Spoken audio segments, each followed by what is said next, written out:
Burundi figure sur la liste des pays qui font d'énormes efforts dans la lutte contre la traite des personnes. Cela a été dit par Corneille Masumbuko Epitas, le président de la commission de concertation et de suivi de la prévention et la répression de la traite des personnes à l'occasion de la célébration de la journée internationale de la lutte contre la traite des personnes. Une journée qui a coïncidé avec le lancement officiel du plan d'action national de la lutte contre la traite des personnes. Comme l'explique le président de cette commission, cette évolution est le résultat des réalisations en matière de la lutte contre la traite des personnes grâce à la mise en place des points focaux policiers et magistrats dans toutes les provinces. Les réalisations faites dans le cadre de lutte contre la traite des personnes ici au Burundi ont fait que le pays soit classé parmi les pays qui font d'énormes efforts dans la lutte contre la traite des personnes. Et comme résultat, depuis 2021, le Burundi a été retiré de la liste des pays qui ne fait pas le minimum d'efforts dans la lutte contre la traite des personnes et vers une liste des pays qui font le minimum. L'année passée, c'est-à-dire l'exercice 2022, le Burundi a été rehaussé au niveau 2 et cette position a été maintenue même au cours de l'exercice 2023. Les grandes réalisations dans le cadre de lutte contre la traite des personnes, notamment l'identification, mais aussi la cartographie et la coordination des acteurs. Il y a le développement du plan d'action national de lutte contre la traite des personnes.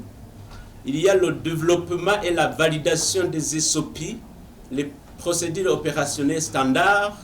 Il y a le développement et la validation de l'outil de collecte des données, mais également la protection et l'assistance des victimes, et la mise en place des points focaux policiers et magistrats dans toutes les provinces, également la mise en place des points focaux communautaires.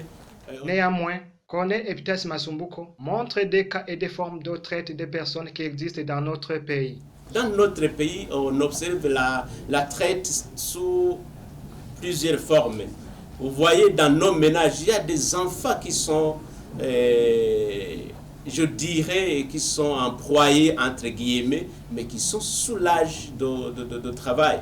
La place de l'enfant ne devrait pas être là-bas, mais la place de l'enfant devrait être à l'école. Il y a des femmes ou des jeunes filles qui sont sexuellement exploitées. Il y a des cas qui sont observés sur la frontière, surtout en Tanzanie. Il y a des trafiquants qui viennent recruter au niveau du Burundi, qui vont avec ces enfants, surtout au Tanzanie, dans des activités champêtres, mais ne gagnent pratiquement rien. Ils sont malmenés et des fois ils reviennent mais bredouilles. Donc vous comprendrez que cette forme d'exploitation interne existe déjà dans notre pays. Mais il y a aussi la traite externe. Ce sont des gens qui quittent notre pays comme pays d'origine vers les pays autres, je dirais, surtout les pays du Golfe. Ils vont là-bas, au lieu de gagner quelque chose, ils sont malmenés, ils sont traités, ils deviennent victimes de la traite. Ce sont des cas que nous rencontrons ici dans notre pays. Signalons qu'au Burundi, cette commission de concertation et de suivi sur la prévention et la répression de la traite des personnes a été mise en place en janvier 2022, remplaçant un petit comité ad hoc.